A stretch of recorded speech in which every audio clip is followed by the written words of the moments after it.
Portune Coste, merci de nous accorder un moment sur l'éperon. Vous êtes donc shiatsuki ou plutôt praticien en shiatsu.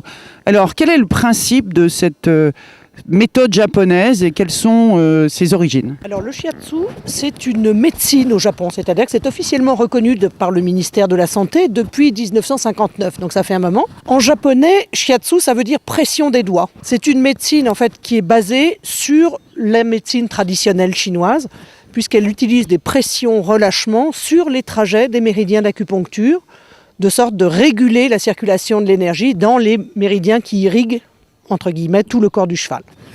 On pourrait presque dire que c'est une acupuncture sans aiguille. Absolument. Si on fait un raccourci de façon à rendre ça un petit peu plus accessible, on va dire voilà, qu'on pratique de l'acupuncture sans implanter d'aiguille au travers de la peau. Alors donc, sur quelle zone du corps intervenez-vous? Alors, on va intervenir sur tout le corps du cheval, puisqu'on a 12 principaux méridiens, plus de ce que les Chinois appellent merveilleux vaisseaux, qui parcourent tout le corps du cheval, vraiment du bout du nez au bout des pieds et au bout de la queue. Donc on va intervenir sur toutes les régions du corps du cheval.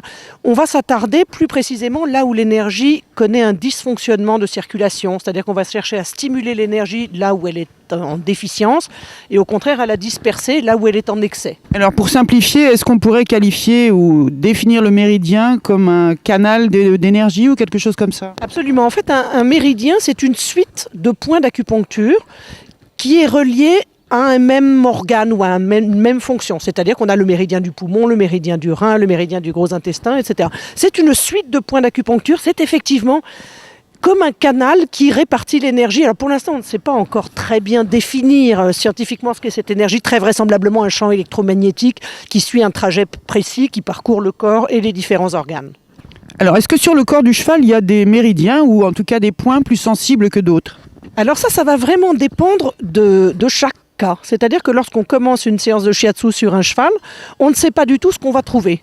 C'est-à-dire que très vite, en procédant en premier lieu à ce qu'on appelle un effleurage, on va détecter des zones plus tendues ou au contraire vides en énergie, des zones froides ou des zones chaudes et effectivement des zones plus particulièrement sensibles où le cheval va avoir une réaction immédiate et là ça va attirer l'œil et nous aider à percevoir notre diagnostic entre guillemets. Alors donc vous parlez de diagnostic, est-ce que vos interventions ont des effets à la fois sur le physique et sur le mental? Alors en réalité, je ne devrais pas utiliser le terme diagnostic qui est réservé aux vétérinaires et non pas aux praticiens en shiatsu. Disons que c'est une analyse du corps du cheval. Une séance de shiatsu va avoir des répercussions sur l'état physique, physiologique et aussi sur l'aspect mental, psychologique du cheval. Pour les orientaux, l'énergie et les différents désordres énergétiques ont des répercussions aussi bien sur l'aspect physique que sur l'aspect psychique. Ils ne dissocient pas du tout les deux, au contraire de nos médecines occidentales qui en font deux éléments tout à fait séparés. Quand peut-on préconiser d'avoir recours au shiatsu? Alors, les orientaux ont pour habitude de dire que le shiatsu devrait être pratiqué au minimum à chaque changement de saison, où il y a forcément des grands équilibres physiologiques qui interviennent. Moi, je préconise sur les chevaux de sport auxquels on demande d'énormes efforts de les voir en accompagnement assez régulièrement dans la mesure où ils sont soumis à des efforts intensifs qui forcément ont des répercussions énergétiques. Des chevaux de haut niveau dont j'ai la chance de m'occuper, j'essaye de les voir tous les 1 mois et demi, 2 mois, alors qu'un cheval de loisir va effectivement être vu 2 à 3 fois par an. Voilà, c'est un petit peu au cas par cas. Alors, est-ce que l'effet du shiatsu est préventif et ou curatif? Alors là, je vais faire une réponse de Normand, je vais vous dire les deux. En fait, le principe de la médecine traditionnelle chinoise et donc du shiatsu, son dérivé, c'est de maintenir le corps au maximum de son potentiel pour se défendre des agressions. C'est là le rôle préventif. Maintenant, effectivement, lorsqu'on résout des problèmes énergétiques, on a une action sur les problèmes en cours. Ce qui résume bien, à mon avis, l'intervention de ces médecines énergétiques, c'est une phrase que disent les orientaux qui disent « un désordre énergétique précède toujours l'apparition d'un symptôme ». En fait, on essaye d'agir en amont du symptôme. Alors pour un cheval de sport, quel que soit son niveau d'ailleurs, combien de séances recommandez-vous? Alors généralement, lorsque je prends un cheval en soins, je prévois de le voir 3 fois, espacé environ de 3 semaines à 1 mois, puisqu'entre chaque séance, il faut laisser le temps au corps de se réadapter, un petit peu comme s'il régulait son fonctionnement. À l'issue de ces 3 séances, on pense qu'on a fait un rééquilibrage de fond et ensuite on assure un suivi, comme je vous le disais, entre 1 et 3 mois selon l'intensité du travail des chevaux. Est-ce que c'est une bonne idée, par exemple, de vous proposer d'intervenir sur un cheval pendant l'hiver ou au début de saison, puis à la fin de la saison? Oui, tout à fait. On va intervenir dans ce cas précisément sur la préparation à l'effort. Ensuite, on va intervenir en système de récupération. Voilà, l'essentiel étant d'assurer un suivi régulier plusieurs fois dans l'année. Est-ce qu'on peut s'attendre à des résultats immédiats ou plutôt à un effet à moyen et long terme? Encore une fois, une réponse de Normand, ça va dépendre des cas de chaque cheval.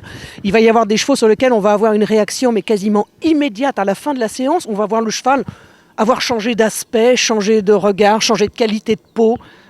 Parfois même des chevaux avec des troubles digestifs, on va voir le ventre dégonfler, le cheval reprendre une ligne normale.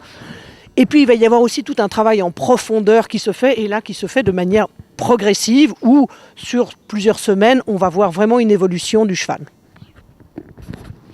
Est-ce que grâce au shiatsu, on peut régler des problèmes, par exemple, de locomotion ou de comportement très spécifiques? Oui, on va avoir des répercussions. Je pense qu'il faut surtout bien situer le shiatsu comme l'ostéopathie dans un système d'accompagnement. Il n'est en aucun cas question de remplacer l'intervention du vétérinaire. C'est-à-dire que le shiatsu devrait intervenir sur des désordres dits fonctionnels et non pas attendre qu'on soit sur un désordre lésionnel. Mais sur un désordre fonctionnel, qui soit digestif, locomoteur en particulier, moi je pense au niveau des dorsalgies, on peut avoir des répercussions extrêmement rapides. Alors, dernière question opportune, comment fait-on pour devenir praticien en shiatsu équin? Alors il existe à l'heure actuelle 2 écoles de formation au shiatsu.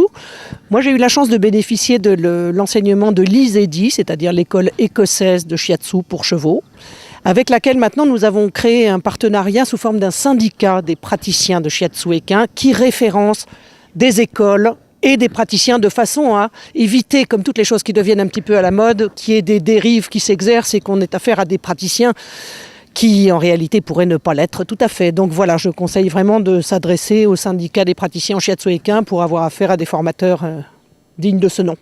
Alors, est-ce que les cavaliers sont sensibles également au shiatsu? Bien sûr, puisqu'au départ, avant même d'être reconnu pour le cheval, le shiatsu c'est une méthode de médecine destinée aux humains. Et alors il est particulièrement intéressant de travailler en shiatsu sur le binôme cavalier-cheval. D'une part pour le confort du cavalier qui souffre bien souvent de dorsalgie également, et puisqu'il y a des interactions énergétiques entre le cavalier et le cheval, on ne peut pas travailler à fond si on ne travaille pas sur l'un et l'autre des 2 éléments. Merci beaucoup, Opportune. Pour en savoir plus, on ira bien sûr sur votre site internet. Merci beaucoup. Merci à vous.